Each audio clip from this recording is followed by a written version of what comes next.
Hi everyone. I want to welcome you to the second episode of Killers and Cocktails. So today we are we decided to actually ditch a little cocktail and sip on a little wine. We still have our signature eyeball here.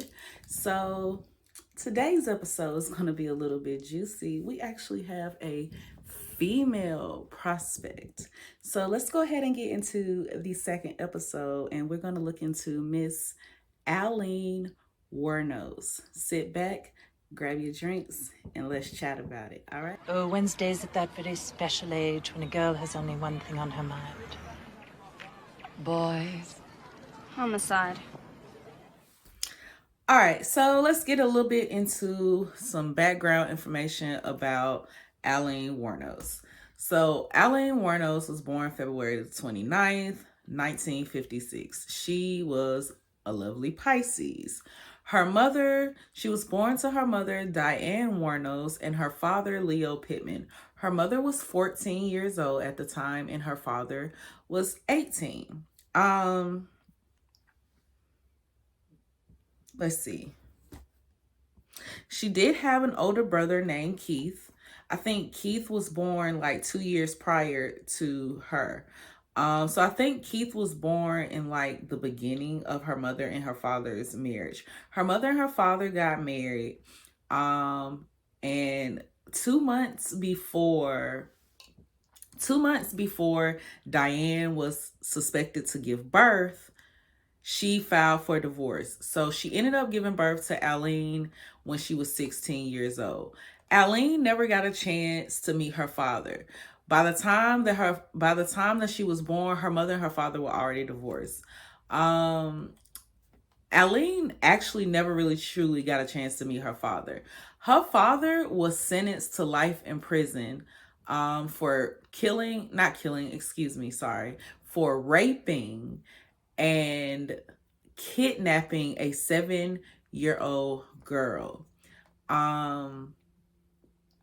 While in prison, he hung himself due to suicide. So Leo Pittman, he did not make it. So her father too also had been diagnosed with schizophrenia. When Aileen was 4 years old, the mother abandoned. When Aileen was 4, her mother was 20. Aileen's mother Diane abandoned her family. She left her brother and her with their grandparents. I think these were her maternal grandparents, Diane's parents, I believe. It was said that both parents were alcoholics. So yeah.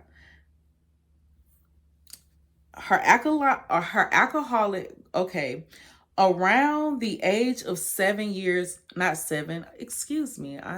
around the age of 11 years old, she started to engage in sexual activities in school in exchange for cigarettes, drugs, and food. Around this time too, she also started having sexual relations with her with her brother. What is going on? Also too, her alcoholic grandfather sexually assaulted her and beat her. He would also force her to strip out of her clothing. When she was at the age of 14 years old, she was raped by a family friend and she got pregnant. When I tell you, Miss Aileen had a hard life, baby. Miss Aileen had a hard life. She had a hard life. It was hard from the day she popped out of there. She gave birth to a son at an unwed home she gave birth to a son at a home for unwed mothers. And her son ended up being placed for adoption.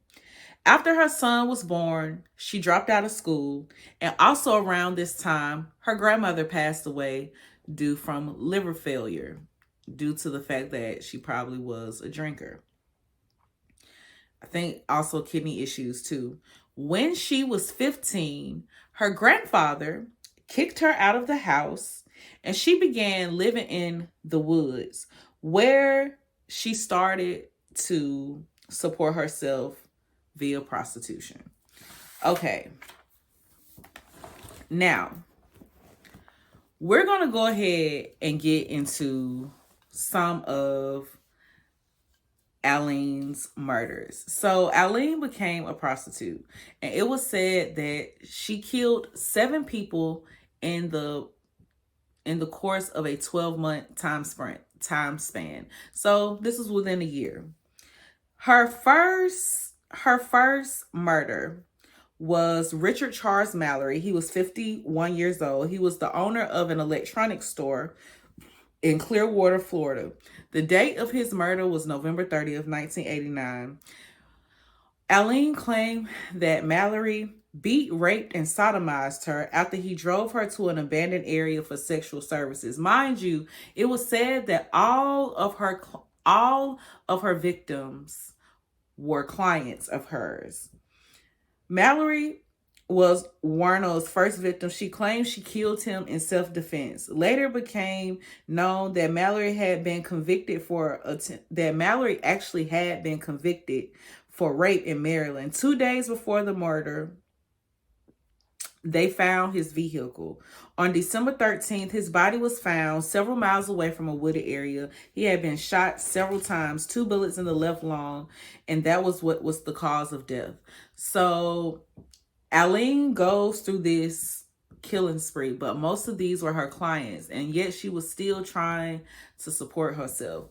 So we're about to go ahead and get into a little bit of her birth chart, but before we get into her birth chart, I want to play a video of Aileen 2 days before she was to be executed. She was killed, I believe, on I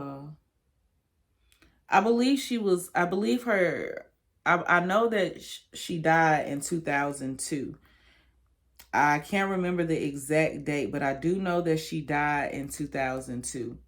But we're going to go ahead and cut into a clip that kind of shows you where Aileen's mindset was before she went on up out of here. So take some time, sit back, relax, go ahead and listen to this clip, and we shall be right back. I was just wondering how you're going to be, at 9:30 tomorrow morning. Are you prepared? I'm all right. I'm all right with it. And how... I'm all right with it, but like I said, remember, let them know that I know that the cops knew who I was. After Richard Mallory died, I left prints everywhere, and they covered it up. And let me kill the rest of those guys to turn me into a serial killer.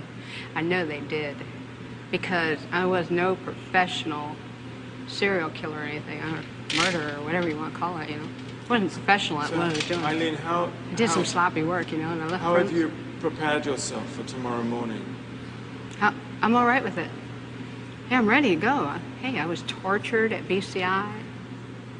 They had the intercom on in the room, and they kept lying that it wasn't on, and they were using sonic pressure on my head since 1997. Sonic pressure? And every time I was trying to write something, I think they had some kind of eye in the cell, I'm not sure, but every time I started writing something, it went up higher. So let's go ahead and get into, hopefully y'all watch that clip. Honestly, I really think that Aileen was very misunderstood. She had a rough life to begin with. It was hard, even from the time she was a child. So it's like it's almost like she felt like she didn't really have a choice. So something probably just was snapping all the way. She probably had already snapped mentally years ago, and she just probably executed her thoughts. So let's go through her birth chart. So she was Sun in Pisces. Her birth time is unknown, okay? So she was born under a waning gibbous moon. Her moon was either in Libra or in Scorpio. I can definitely see her moon possibly being in Scorpio, because I feel like Aileen had a lot of intense emotions that she probably kept to herself a lot. She just went through a lot of trauma. You know, she experienced a lot of not so great things dealing with the 8th house. So her Mercury was said to be in Aquarius.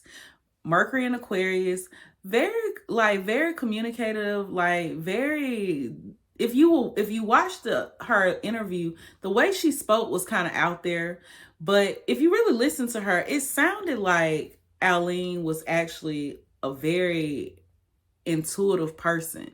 Like, she got knowledge, but people did not believe her. Her Venus was in Aries, so the way that she loved, she was very in your face, fiery.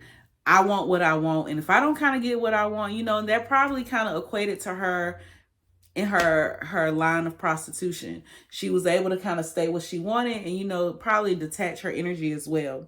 She had Neptune in Scorpio.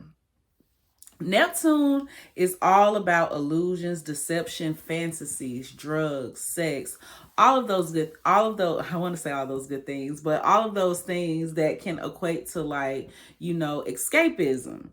Her Pluto was in Leo. Her Jupiter was in Leo. So, you know, Leos are very loving. They're very spunky. They are very much so creative. They like to put themselves first. They're leaders. I do know that Aileen did have a couple relationships where she fronted the bill. Like, she would pay. There was one person, I want to say, this is one of the last people that she dated. I think the person's name was Tyree. She supported their relationship through her prostitution activities. Her Mars was in Capricorn. So the way she moved was very diplomatic. The way how she expressed how she felt. I actually think Aileen was a liar. Aileen very much so told the truth about what she did and how she went about going about it. She was very matter of fact. Like, Capricorn energy is like, hey, I did it. This is me. So we're going to talk about one of the placements that she has that can kind of equate to why Aileen may have snapped. So she had Moon square Moon square Uranus as one of her natal placements. She had a compulsive need for stimulation. So she always needed to have something going around. And also too, because of the lifestyle that she lived, it was probably chaotic. If things were not always on the go, she probably felt like things were kind of like, this ain't getting me up. I need something else. People with this placement may find you very exciting but challenging due to some very eccentric behaviors. Those eccentric behaviors could have been that Mercury in Aquarius. Subconsciously, they drawn to anything new and shiny and can be easily distracted due to emotional compulsions. So Aileen was one of those people, like, she was also a Pisces, and I noticed Pisces, their attention spans can be kind of like all over the place, like ooh. So she probably was just like that with people, her lifestyle, everything in her life was kind of like, oh, okay. Like, there's no real stability. So that kind of probably embedded in just her psyche. Also, moving from one place to another is common. Changeable or erratic nature can make others think you are rebellious, disruptive, or reckless. She moved a lot. She had been moving, like, her life just never had any stability. She lived in the woods where she would perform sexual activities after her grandfather kicked her out. Honestly, I really think Aileen was very misunderstood. She didn't really get a chance. I know that she did have those victims, but I think those victims took advantage of Aileen. If you watch that clip, it was pretty sad. It says, also, you quickly form emotional bonds, but may have trouble maintaining long-term emotional commitments. This could be due to the emotional detachment by a parent, usually the mother. her mother abandoned her. She really didn't know love. She didn't really know what was the perfect example. So she would form trauma. She would probably trauma bond with people very quickly, very fast. But she didn't really know how to keep those relationships, which probably just resulted in her being like, you know what? I've been getting abused since I was young. I've been getting sexually abused. You know what? I'm finna start getting my revenge. And that's probably one of the things that equated to her start prostituting. She like, y'all already have stripped me of my innocence at a young age anyway. If you gonna have sex with me, might as well pay me for it. It's a very destructive way to think.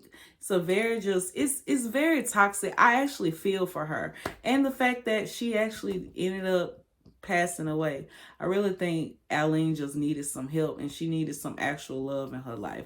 So thank y'all so much for tuning in. I hope you have enjoyed this episode of Killers and Kocktails, and we shall see you on episode 3. Until next time.